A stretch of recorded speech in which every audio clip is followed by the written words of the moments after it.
Esse corte faz parte do canal Duda Garbi, um assado para. Gostou? Te inscreve no canal. As pessoas têm medo de morrer. Assim, e quem tem medo de morrer, aí não interessa o meio que você tá.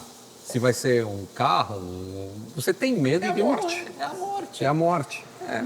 Agora, assim, se eu tivesse que escolher, um tipo de morte, eu preferia morrer dentro de um avião. Sério? É rápido. Nem sempre.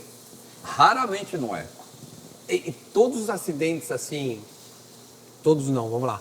Acidentes famosos, as pessoas não sofreram. Raramente sabem o que está acontecendo. Raramente. É. Então, a gente tem uma exceção recente, Qual? que eu prefiro nem falar. Tá. Mas existe uma exceção recente em que, assim, as pessoas provavelmente... Possam ter sofrido. Ô Lito, aqui por ser um programa de futebol e eu sou amigo pessoal do Alan Ruschel, por exemplo, do Foman, que eu já vi que tem vários vídeos Sim. no teu canal e tu deve ter esmiuçado esse assunto. Chapecoense. Da Chapecoense. E eu já conversei com eles e tal, e eles não lembram de nada. Eles não lembram de nada. De nada do evento em si. Do evento eles não lembram, entendeu? Então eu converso com o Alan ou com o Foman, cara, apagou a luz e quando dei por mim eu acordei. Né? Apagou a luz do avião, deu uma leve planada, parece que desligou. E quando eu dei por mim eu acordei. De tudo que tu leu, pesquisou, conversou, tu tem ideia por que aqueles foram sobreviventes?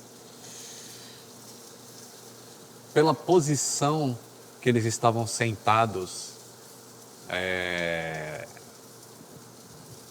e da maneira que o avião bateu naquele topinho lá, que faltava mais 3 metrinhos para cima, o avião tinha passado naquele momento. 3 metros. Acho que os 3 a 10 metros ele tinha passado.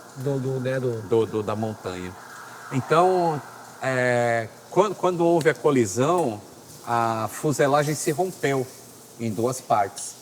Então, dependendo de quem estava sentado em algumas partes do avião, teve mais chance de sobrevivência do que os outros que estavam na outra parte.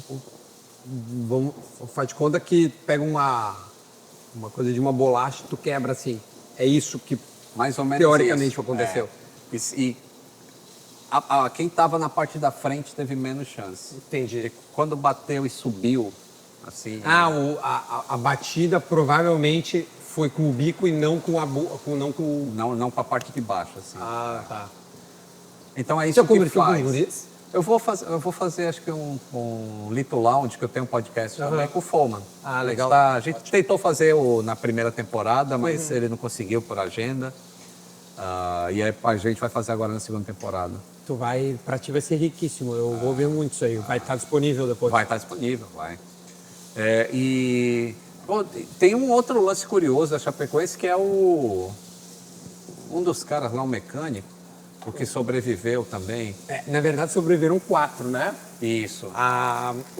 Teve a comissária. a comissária, Teve o mecânico. o Rafael Renzel, que veio a falecer posteriormente por problema no coração, o Alan, o Foman, E tem um mecânico também. O mecânico do avião. o mecânico do avião. Sobreviveu. E depois, esse cara, uns 4 anos depois do acidente, ele estava em um ônibus que rolou a ribanceira e só ele sobreviveu. Não pode. É verdade. Eu não sabia disso. Imagina. E existe um negócio na psicologia que falam que é a síndrome do sobrevivente. Que às vezes, quando você é o único sobrevivente de um acidente, você fica pensando, por que você foi escolhido? Por que eu? O que eu tenho de...